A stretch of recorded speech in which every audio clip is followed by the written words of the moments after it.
ఆఖరికి ముఖ్యమంత్రి గారు పోర్ట్ఫోలియోలు ఇచ్చుదామంటే కూడా ఆయనకు పర్మిషన్ లేదు. ఢిల్లీకి పోయి కూర్చొని పోర్ట్ఫోలియోలు పంచుకునే దౌర్భాగ్య పరిస్థితుల్లో ఇవాళ తెలంగాణ ప్రభుత్వం ఉన్నది. అట్లాంటి చిల్లర ముఖ్యమంత్రి, చిల్లర ప్రభుత్వానికి ఇంతకంటే ఎక్కువ తెలివితేటలు ఉంటాయని నేను అనుకోను.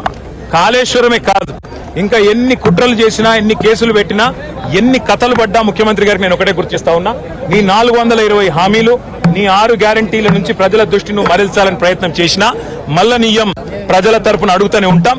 నువ్వెన్ని రకాలుగా వేధించినా నిన్ను వదిలిపెట్టాం. నీ కాంగ్రెస్ పార్టీని బొందబెట్టేదాకా వెంటాడుతూనే ఉంటాం. కేసీఆర్ కమిషన్ ముందు పిలవాలి కాబట్టి పిలిచారనుకోవచ్చా? కేసీఆర్ గారు తెలంగాణ చరిత్ర. కేసీఆర్ ను ఇవాళ పిలిచి అది కూడా ఇరిగేషన్ గురించి మాట్లాడటము అంటే ఇది హనుమంతుడి ముందు కుప్పిగంతులు లాంటివి. ఎందుకంటే కేసీఆర్ గారికి ఉన్నంత క్షుణ్ణమైన అవగాహన, వాగులు, వంకలు, నదులు, చెరువులు, వీటి గురించి, ఇరిగేషన్ రంగం గురించి కేసీఆర్ కు ఉన్నంత అవగాహన బహుశా భారతదేశంలోనే ఈరోజు సమకాలీన రాజకీయాల్లో ఏ రాజకీయ నాయకుడు కూడా ఉండదు.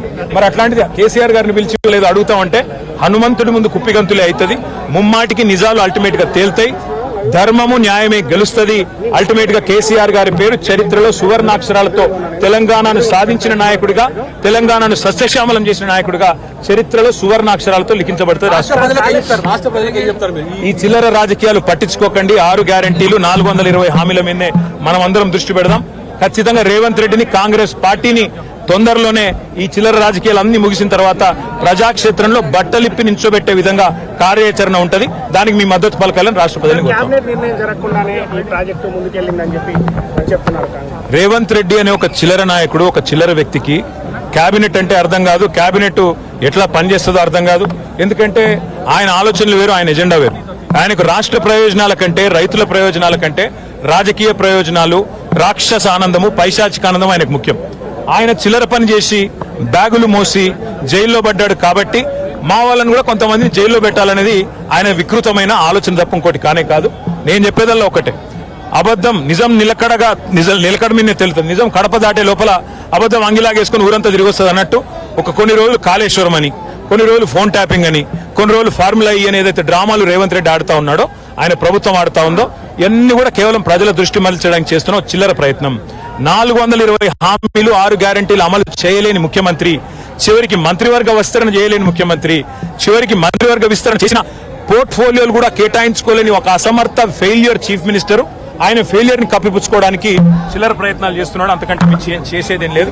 కేసీఆర్ గారితో ఇరిగేషన్ గురించి మాట్లాడడం అంటే హనుమంతుడి ముందు కుప్పిగంతులాగా ఉంటుంది. ఎందుకంటే కేసీఆర్ గారికి సమకాలీన రాజకీయాల్లో భారతదేశంలో ఆయనకున్నంత క్షుణ్ణమైన అవగాహన, నదులు, వాగులు, వంకలు, చెరువులు ఏం చేయొచ్చు అనేది, ఏం చేసి చూపెట్టిందో కూడా కేసీఆర్ నాయకత్వం తెలంగాణ ప్రజల ముందే ఉంది.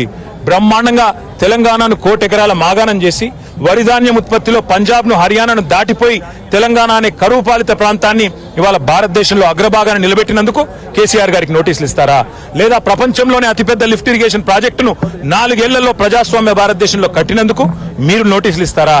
దేనికి ఇస్తారు కేసీఆర్ కు నోటీసులు? అన్ని చర్చలు కూడా ఇవాళ కమిషన్ ముందు జరుగుతాయి. ఎన్ని ప్రశ్నలు అడిగినా వాటికి సమాధానాలు సమర్థవంతంగా మేము చెప్తాము. ఇప్పటికే హరీష్ రావు గారి ప్రెజెంటేషన్ తోనే కాంగ్రెస్, బీజేపీ నాయకుల ఫ్యూజులు ఎగిరిపోయినాయి. ప్రజలకు కూడా మొత్తం వాస్తవాలు అర్థమైపోయినాయి. వాడు కొత్తగా చెప్పడానికి కానీ, మరి అడగడానికి కానీ వాస్తవంగా ఏం లేదు.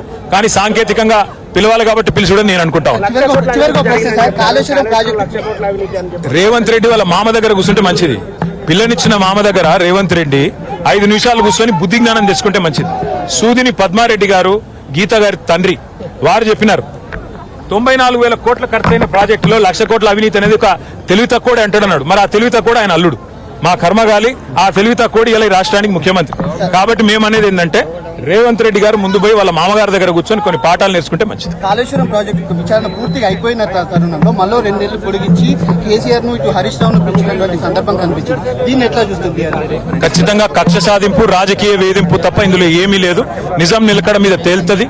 ముమ్మాటికి అల్టిమేట్ గా ప్రజాక్షేత్రంలో, న్యాయస్థానాల్లో ఎక్కడెక్కడైతే ఇవాళ ఈ విచారణను, ఈ వేధింపులను ప్రజలు గమనిస్తున్నారో, 1,00,00,000 ఎకరాల మాగాణం చేసి పంజాబ్ ను, హర్యానాను దాటే విధంగా తెలంగాణలో వ్యవసాయ ఉత్పత్తి పెంచిన కేసీఆర్ గారి మీద వేధింపుకు పాల్పడితే తప్పకుండా ప్రజాక్షేత్రంలో ప్రజలు బుద్ధి చెప్తారు. 1.5 కాలంగా ఒక ప్రాజెక్టు డిపిఆర్ గానీ, కనీసం శంకుస్థాపన గానీ, ఒక ఇటుక పెట్టి కట్టే దాఖలా లేవు.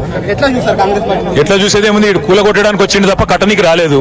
ఈ పేదల ఇండ్లు కూలగొట్టడం, ఇట్లాంటి ప్రాజెక్టులు కూలగొట్టడం, విధ్వంసకరమైన ఆలోచనలు, రాజకీయ వేధింపులు, కక్ష సాధింపు తప్ప ఈ సన్నాసికి ఏమి చేత కాదని అర్థమవుతా ఉంది. అందులో అర్థం కాకపోవడానికి ఏముంది? కేసీఆర్ భయపడ్డాడు.